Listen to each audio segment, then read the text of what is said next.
Ika-107 kabanata.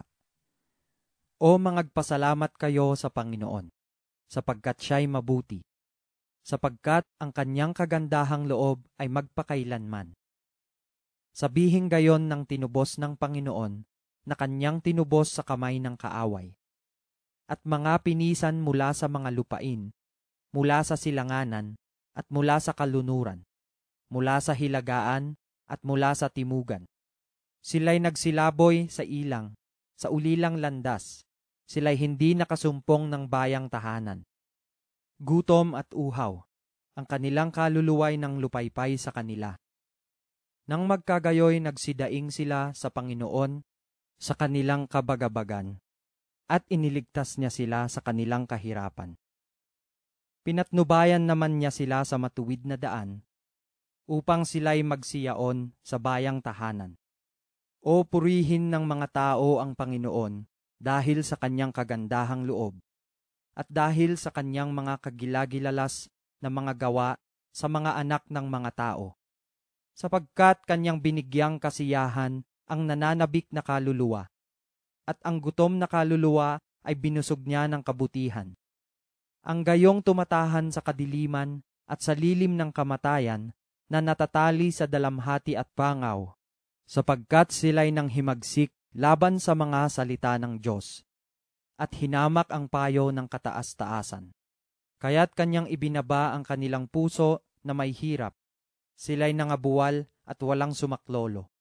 Nang magkagayoy, nagsidaing sila sa Panginoon sa kanilang kabagabagan, at iniligtas niya sila sa kanilang kahirapan. Inilabas niya sila sa kadiliman at sa lilim ng kamatayan, at pinatid ang kanilang mga tali. O purihin ng mga tao ang Panginoon dahil sa kanyang kagandahang loob at dahil sa kanyang mga kagilagilalas na mga gawa sa mga anak ng mga tao. Sapagkat kanyang sinira ang mga pintuang bayan na tanso at pinutol ang mga halang na bakal. Mga mangmang dahil sa kanilang mga pagsalangsang at dahil sa kanilang mga kasamaan ay nadadalamhati. Kinayayamutan ng kanilang kaluluwa ang sari-saring pagkain, at sila'y nagsisilapit sa mga pintuan ng kamatayan. Nang magkagayoy nagsidaing sila sa Panginoon sa kanilang kabagabagan, at iniligtas niya sila sa kanilang kahirapan.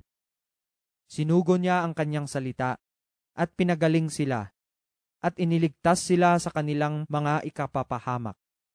O purihin ng mga tao ang Panginoon dahil sa kanyang kagandahang loob at dahil sa kanyang kagilagilalas na mga gawa sa mga anak ng mga tao. At mangaghandog sila ng mga hain na pasalamat at ipahayag ang kanyang mga gawa na may awitan.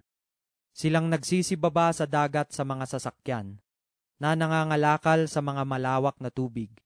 Ang mga ito'y nangakakakita ng mga gawa ng Panginoon at ng kanyang mga kababalaghan sa kalaliman, sapagkat siya'y naguutos at nagpapaunos na nagbabangon ng mga alon niyaon. Nagsisitaas sa mga langit, nagsisibaba uli sa mga kalaliman. Ang kanilang kaluluwa ay natutunaw dahil sa kabagabagan. Sila'y hahampas-hampas na paroot parito at gigiray-giray na parang lasing, at ang kanilang karunungan ay nawala. Nang magkagayoy nagsidaing sila sa Panginoon sa kanilang kabagabagan, at inilabas niya sila sa kanilang kahirapan.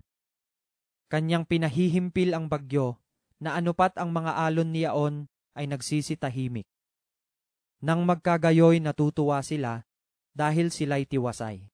Sa gayoy kanyang dinadala sila sa daungang kanilang ibigin.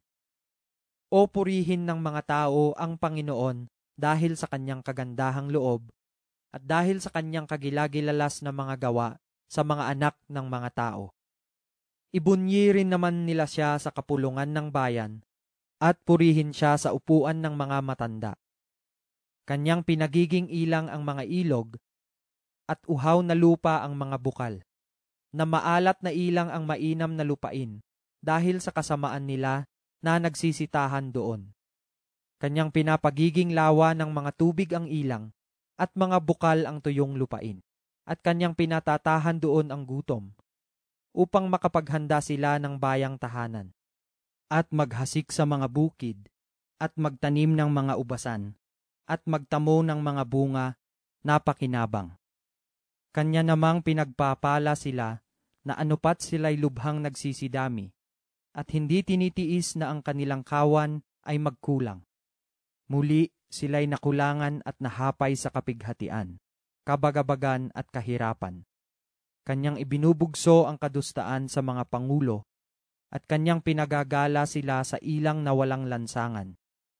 Gayon may iniuupo niya sa mataas ang mapagkailangan mula sa kadalamhatian, at ginagawan siya ng mga angkan na parang kawan.